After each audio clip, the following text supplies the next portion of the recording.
앉으시고요. 기도하겠습니다. 살아계셔서 말씀으로 우리를 찾아주시고 역사하시는 사랑의 하나님의 말씀을 받습니다. 세상의 학문과 사람의 생각으로는 도저히 알 수 없는 신령한 말씀이오매 이 자리에 성령님이 함께 하시고 우리의 심령 속에 역사하셔서 깨닫는 복과 기쁨과 우리의 믿음이 강건해지고 삶이 달라지는 놀라운 역사가 일어나게 하여 주시옵소서. 예수님의 이름으로 기도합니다. 아멘. 시몬이라는 이름은 베드로가 주님을 만나기 전에 가졌던 이름입니다. 우리에게는 베드로라는 이름이 익숙하기 때문에 저도 이제부터는 시몬 대신에 베드로라고 부르겠습니다. 베드로는 갈릴리 바다의 어부였습니다. 고기를 잡아서 먹고 삽니다. 이날도 밤새 열심히 그물을 잡았는데 허탕을 쳤습니다. 조금만 잡아도 낙심이 될 텐데 한 마리도 잡지를 못했습니다. 이제 다 정리하고 집으로 가려고 그물을 씻고 있는데 고기를 많이 잡아가지고 돌아오길 기대하는 가족 생각을 하니까 마음이 무겁습니다. 그런데 놀라운 일이 일어났습니다. 모든 게 다 끝난 줄 알았는데 아니었습니다. 예수님이 오시고 예수님을 만나자 생각지도 않았던 놀라운 일이 일어났습니다. 텅 비었던 그물에 고기가 가득 넘치게 그물이 찢어질 정도로 채워졌습니다. 혼자 힘으로는 감당이 안 돼서 다른 배에 있는 친구들을 불러가지고 친구들과 같이 잡았는데 2배 가득 차고 얼마나 많이 찼는지 배가 가라앉을 정도로 넘쳤습니다. 빈손 들고 집에 들어가야 될 판이었는데 넘치도록 채워졌습니다. 예수님을 만나자 놀랍게 달라진 것입니다. 예수님을 만나고 사느냐 아니냐, 그 인생의 차이가 이렇게 다릅니다. 우리가 열심히 일하면서 평생을 열심히 살고 달려가는데도 베드로가 밤새 열심히 그물을 던졌지만 허탕 친 것 같이 모든 게 다 날아가 버리고 몸과 마음이 다 피곤하고 지치고 낙심과 절망 가운데로 암담해져 버릴 때가 있습니다. 다 끝났구나, 그런 날이 인생에 올 때도 있습니다. 그러나 걱정할 거 없어요. 다시 넘치게 될 수 있는 길이 있습니다. 주님을 만나서 주님의 말씀을 따라서 하면 되는 것입니다. 베드로의 텅 빈 그물이 주님을 만나서 고기가 가득 채워지는 것처럼 주님을 만나면은, 주님이 말씀해 주신 대로 하면은 문제가 오히려 복이 되고 실패가 성공으로 바뀝니다. 사실 주님이 베드로에게 하신 말씀은 이 세상의 상식이나 세상의 학문과 지식으로서는 말도 안 되는 거였어요. 하지만 베드로는 주님의 그 말씀을 따라서 주님이 하라는 대로 다 했습니다. 주님이 베드로에게 하신 첫 번째 말씀은 배를 띄워라 하는 말씀이었습니다. 게네사렛 호수는 갈릴리 바다입니다. 갈릴리 바다는 3가지 다른 이름으로 불립니다. 갈릴리 바다, 디베랴 바다, 게네사렛 호수, 이렇게 불립니다. 이 지역은 기후가 따뜻하고 땅이 기름져서 사람들이 많이 삽니다. 이날 예수님이 이곳에 오셔서 말씀을 전하시는데 얼마나 많은 사람들이 몰려드는지 사고가 날 정도입니다. 그래서 예수님은 마침 배가 2척이 있는데 그 중에서 베드로의 배에 올라타시고서 배를 좀 띄워서 물 안으로 가자 얘기를 하셨습니다. 지금 베드로의 컨디션은 최악입니다. 밤새 그물을 던졌지만 허탕을 쳐가지고 몸도 피곤하고 마음도 상해 있습니다. 기분도 안 좋습니다. 집에 가서 빨리 쉬고 싶은 마음으로 그물도 다 씻었습니다. 다시 닻을 거두고 돛을 올리라는 말씀이에요. 퇴근하려고 다 정리하고 나가는 사람한테 또 그냥 한 묶음 일을 시키는 것과 똑같습니다. 참 화가 날 만한 일이죠. 근데 베드로는 아무 소리 않고서 주님 말씀을 따라가지고 다시 배를 띄웠습니다. 여러분, 이 목수나 기술자들에게는 작은 연장 하나도 귀하고 소중합니다. 생업에 관계되니까 아끼고서 다른 사람들에게 빌려주지를 않습니다. 그런데 베드로는 자기 생업에 쓰는 배를 그것도 지금 심신이 필요해가지고 도저히 그런 기분이 안 되는데, 그런 사정이 아닌데 주님 말씀을 듣고서 주님을 위해서 내드렸습니다. 주님이 베드로의 낙심한 그 마음을 왜 모르셨겠습니까? 도저히 일할 기분도 형편도 아닌데도 주님 말씀을 듣고서 그렇게 하는 베드로를 주님은 다 보고 계셨습니다. 그리고 베드로가 주님에게 드린 것과는 비교가 안 되는 정도로 몇 배나 넘치도록 채워주셨습니다. 선지자 엘리야 때에 흉년이 들어가지고 많은 사람들이 굶어 죽어가고 있었습니다. 이때 사르밧에 한 과부가 살고 있었는데 이 집도 결국 양식이 떨어졌습니다. 이 과부가 자기 아들하고서 마지막 한 끼 음식을 만들어 먹고 죽을 만한 양밖에 안 남았습니다. 이걸로 마지막 한 끼를 만들어서 아들하고 먹고서 죽으리라 자살까지 생각하고 있는데, 이때 하나님의 종 엘리야가 나타나가지고 하는 말이 그 남은 양식으로 먹을 걸 만들어가지고 나를 대접하라 하는 말이에요. 기가 막힐 노릇이죠. 하나님의 종이라는 사람이 와서 도와주지는 못할 망정, 그래, 이 한 끼 남은 거 이거를 달라는 말이냐, 네가 그러고도 하나님의 종이냐, 욕이나 바가지로 먹을 말이죠. 목사가 여러분들 집에 가서 그 뭐 하나 남은 거를 달라고 그럴 적에 어떻겠어요? 네가 목사냐 그럴 거예요. 뭐 소문이 나쁘게 나겠죠. 그런데 이 과부는 자기 모자가 마지막으로 먹으려던 이 양식을 하나님을 대접하는 마음으로 하나님의 종 엘리야를 대접했습니다. 그러더니 하나님이 그걸 보시고서 이 집에 갚아주시는데, 흉년이 끝날 때까지 양식이 떨어지지 않도록 채워주셨습니다. 주님은 우리 형편을 다 아십니다. 주님, 제가 형편이 좋아지면 11조 생활도 하고 봉사 생활도 열심히 하겠습니다 하는 것보다 지금 형편이 어려운 가운데도 드리고 주님을 위해서 일을 하면은 그거를 더 귀하게 여기시고 기뻐하십니다. 더 드릴 수 있고 더 많은 일을 할 수 있는 형편으로 사정으로 바꿔주시는 거예요. 우리는 주님을 사랑한다고 하면서도 우리 기분과 사정에 좌우될 때가 얼마나 많습니까? 잘 하다가도 내 눈에 보기에 잘 안 되고 내 마음이 상할 적에는 기분 나빠서 실망해서 못하겠다고 할 때가 얼마나 많습니까? 그러면 오히려 내 문제를 해결할 길이 막히는 거예요. 우리가 당하는 그 어려운 문제와 여러 형편 사정을 해결할 수 있는 분은 오직 주님밖에 없지 않습니까? 그 길이 막히는 거예요.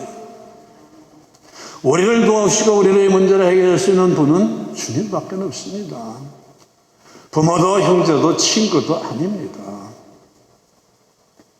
내 형편이 힘들고 안 좋은데도 주님을 위해 내게 있는 걸 드리고 주님을 일을 하면은 밤새 그물을 열심히 덮쳤지만은 허탕을 쳤던 베드로에게 일어났던 일 같은 일이 마지막 한 끼 남은 양식을 주의 종 엘리야를 대접했더니 하나님께서 그 과부의 집에 양식을 흉년이 끝날 때까지 채워줬던 것 같은 그 일이 일어나는 거예요.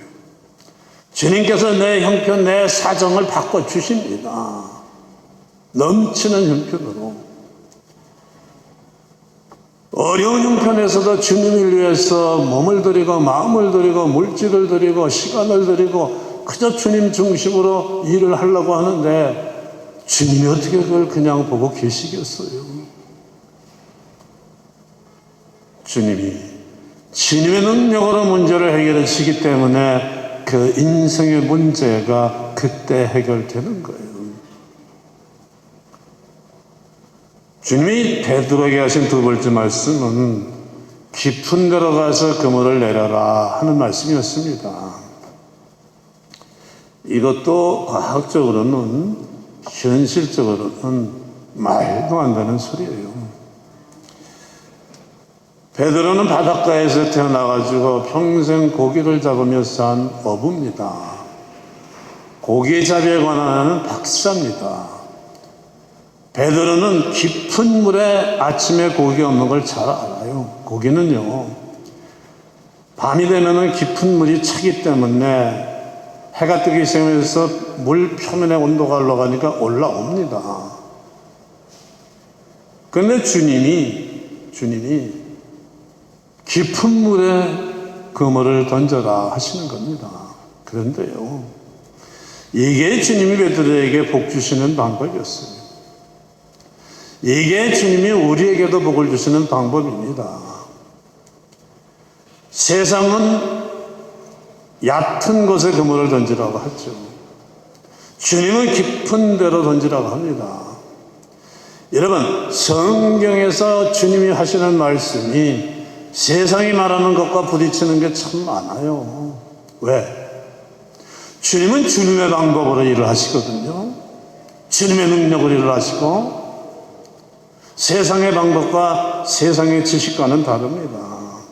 그러므로 말이 된든 안 되든 주님의 말씀을 듣고 말씀대로만 복을 받고 이거는 말이 된다 안 된다 따지고 하지 않으면 아무 일도 일어나질 않습니다. 주님은 주님의 방법으로 주님의 말씀대로 역사를 하시기 때문입니다. 베드로는 말씀에 의자여 깊은 물에 그물을 내리겠습니다. 순종하고 그대로 했습니다. 지금 기분도 안 좋고 집에 돌아가 쉬려고 그물도 다 씻어놨는데 그걸 다시 풀러내니 얼마나 귀찮습니까? 깊은 물에 그물을 쳐라. 이거 고기잡이 합상은 말도 안 되는 소리입니다. 그런데 주님의 말씀에 순종했어요. 그래서 놀라운 일이 일어났습니다. 그물이 찢어질 정도로 고기가 잡혔습니다. 베드로 평생에 이렇게 고기를 많이 잡아본 적이 없어요.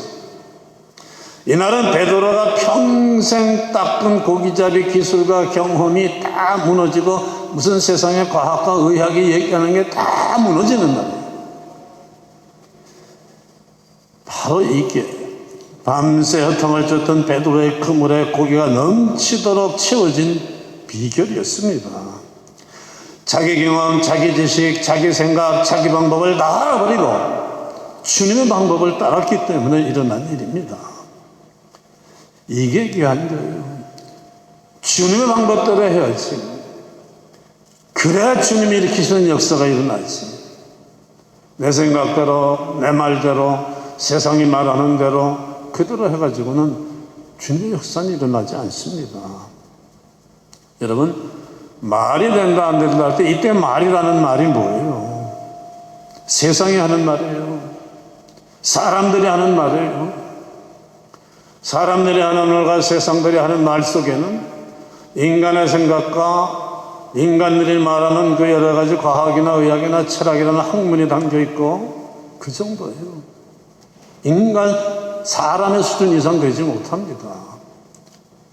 오지만물에서 일어난 일이 뭐 태평양처럼 넓고 크다면은 인간이 뭐 과학적으로 의학적으로 뭐 안다고 하는 지식은 이 손톱만큼도 알 듯 말 듯한 그 정도에 불과합니다.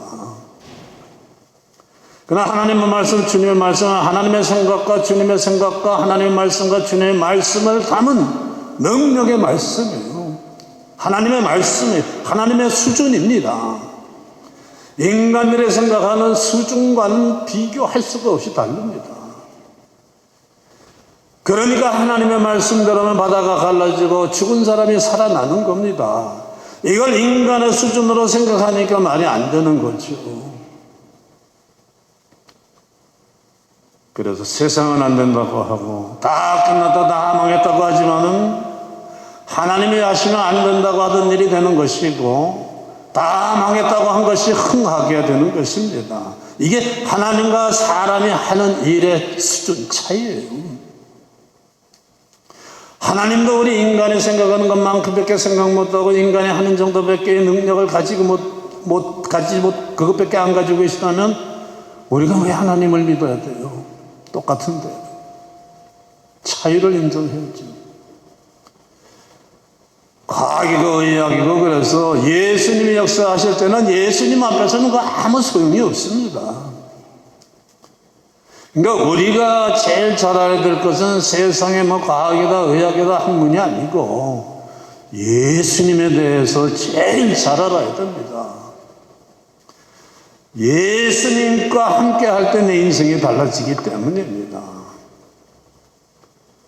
물속에는 깊은 것도 있고 얕은 것도 있습니다. 어디서 고기를 잡아야 합니까? 세상은 얕은 곳에 그물을 치라고 하고 주님은 깊은 곳에 그물을 치라고 하죠. 주님이 말씀하시는 곳에 쳐야 돼요. 주님이 복 주시는 곳에서 주님이 복 주시는 일을 하며 살아야 돼요. 인생살이 세상살이를 그렇게 살아야 됩니다. 주님의 인도 따라 주님의 말씀대로 살아야 내 삶 속에서 주님이 일으키시는 역사가 일어납니다. 아니면은 아무리 베드로가 밤새 그물을 던진 것처럼 열심히 수고를 하고 달려가도 다 허탕이고 꽝입니다. 우리는 살펴야 돼요. 내가 지금 어디다가 그물을 치고 있느냐. 내가 지금까지 엉뚱한 것에 그물을 던지느라고 꽝치는 인생, 실패한 인생을 살아온 건 아닌지 돌이켜 봐야 됩니다.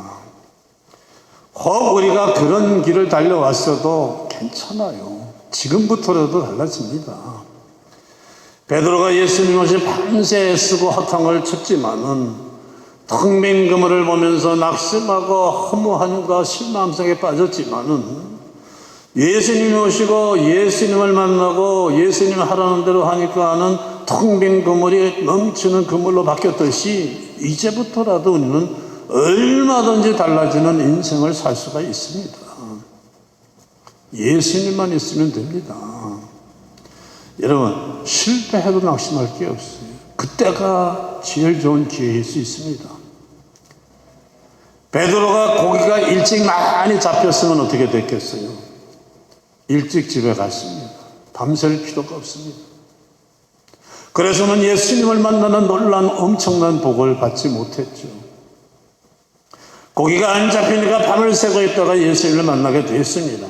어려운 일이 있을 때가 이때가 주님을 만날 만한 가장 좋은 때예요. 실패한 인생이 성공하는 인생으로 바뀌는 가장 좋은 때입니다.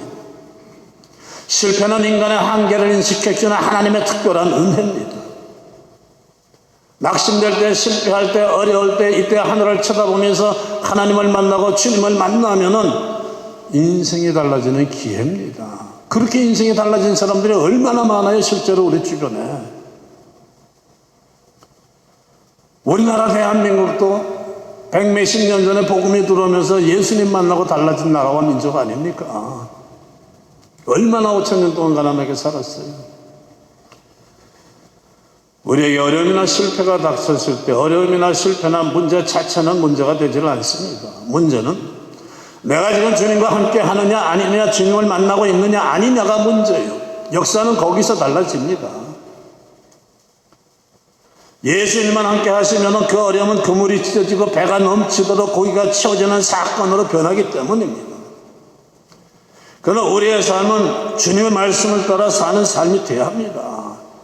그래야만 밤새 그물을 치고서도 허탕졌던 베드로의 그물이 고기가 넘치도록 채워지듯이 우리의 삶이란 그물에도 주님의 말씀대로 살 때에 주님의 주시는 은혜와 응답과 복이 꽉꽉 채워집니다. 예수님 믿는다고 교회 다니는 사람들이 날마다 실제의 삶은 성경에서 주시는 예수님 말씀대로 살지 않고 여전히 내 생각과 내 방법과 내 경험, 내 지식, 세상이 말하는 대로 살아가니까 아무 일도 일어나질 않습니다. 주님의 말씀을 듣는 사람들은 주님의 말씀대로 살아야 됩니다. 그러면 그 삶은 틀림없이 달라져요. 우리가 예수님을 발견하고 예수님을 믿게 된 것은요, 복을 받은 게 아니에요. 복을 받을 수 있는 가능성을 받은 거예요. 예수님 믿고 교회 다니면서 말씀을 듣고 그 말씀대로 할 때 복이 현실로 내 삶 속에 채워집니다. 심는 대로 거둔다고 하는 말씀이 그거예요. 말씀은 복의 씨입니다. 주님의 복의 씨 말씀을 이렇게 주시면 이걸 가져가서 내 삶 속에다가 내 삶이나 밭에다가 심어야 돼요. 심어야 자라서 열매가 나옵니다. 씨를 받고 심지 않으면 무슨 소용이 있어요. 달란트, 그 유명한 달란트의 비유도 같은 말씀이에요. 주신 달란트를 가지고 움직여야지 열매가 나옵니다.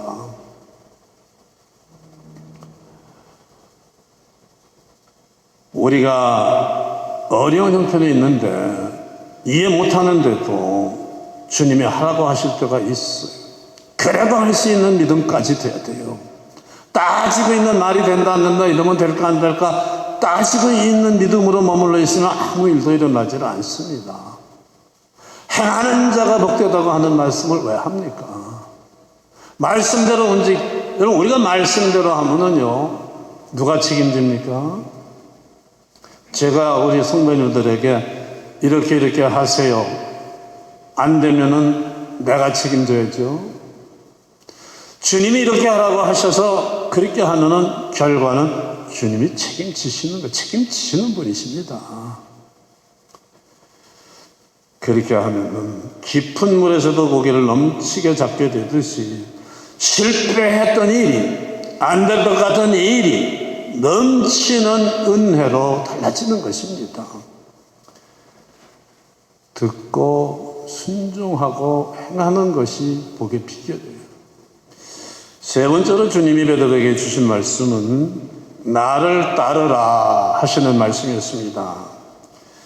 깊은 물에 던진 그물이 가득 고기로 채워지고 또 배 두 척에도 가득히 채워지는 걸 보고서 이 놀라운 기적을 보고서 사람들이 막 놀랍니다. 탄성이 나옵니다.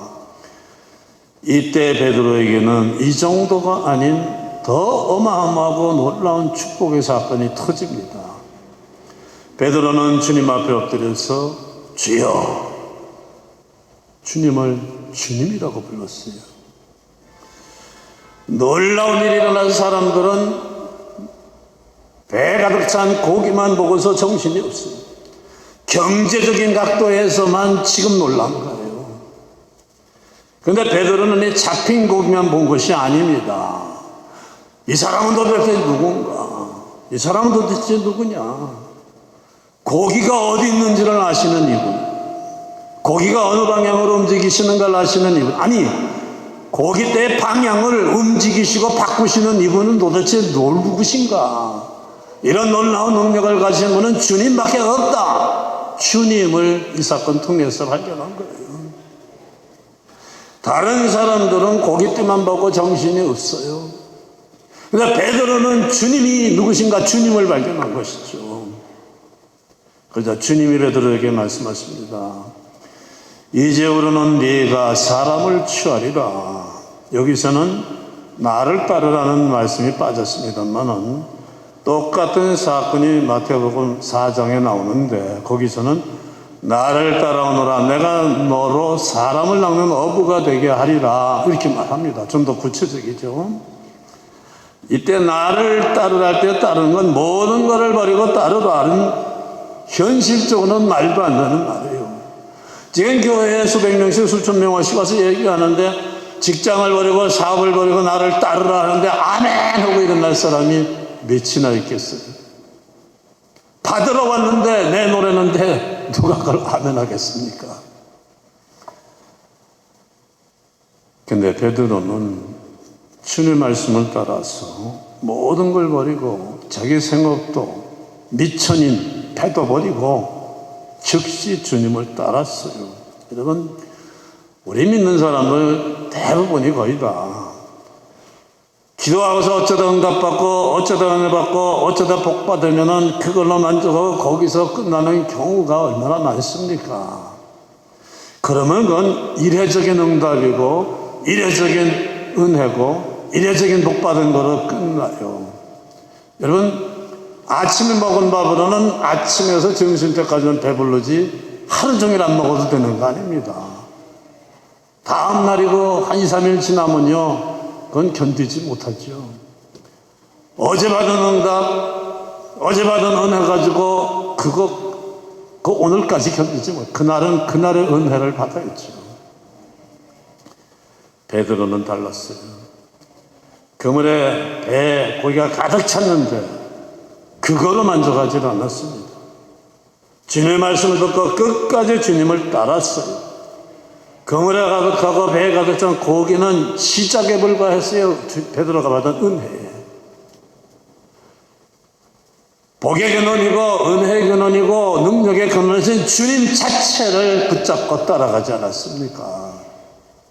이런 베드로의 앞날에 무슨 문제가 있겠으며 있으면은 또 어떻습니까? 주님과 함께 하시는 주님이 그걸 다 해결해 주시지 않습니까?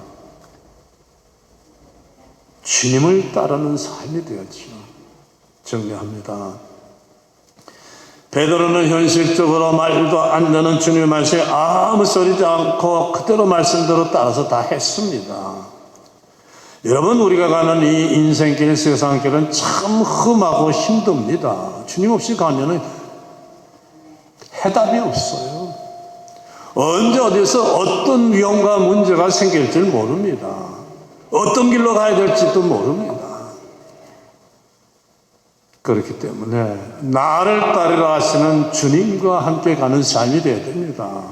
주님의 인도를 따라가야 돼요. 말씀을 따라 살아야 됩니다. 그러면 주님이 모든 걸 맡아주시고 책임져 주시고 해결해 주십니다. 우리의 필요를 아십니다. 그 길로, 주님이 부르시는 그 길로 말씀 따라 살면서 넘치는 애 가운데 승리자 되시기를 주님의 이름으로 축원합니다. 기도하겠습니다. 할렐루야. 하나님 아버지 감사합니다. 언제 어디서 어떤 폭풍이 불어칠지 모르는 인생길, 주님이 우리의 목자가 되어주시고 나침판이 되어주시고 GPS 되어주시고 인도자 되어주심을 감사합니다. 말씀으로 우리를 찢어주시고 깨우쳐주시고 은혜와 기쁨을 주시며 또 말씀대로 행할 때 열매를 거두게 해주시는 것을 감사합니다. 우리의 남은 인생길 세상이 뭐라고 하든 주님의 말씀 따라 승리하고 아버지 앞에 감사와 찬송과 기쁨과 영광을 돌리는 승리자들 되게 주시옵소서. 예수님의 이름으로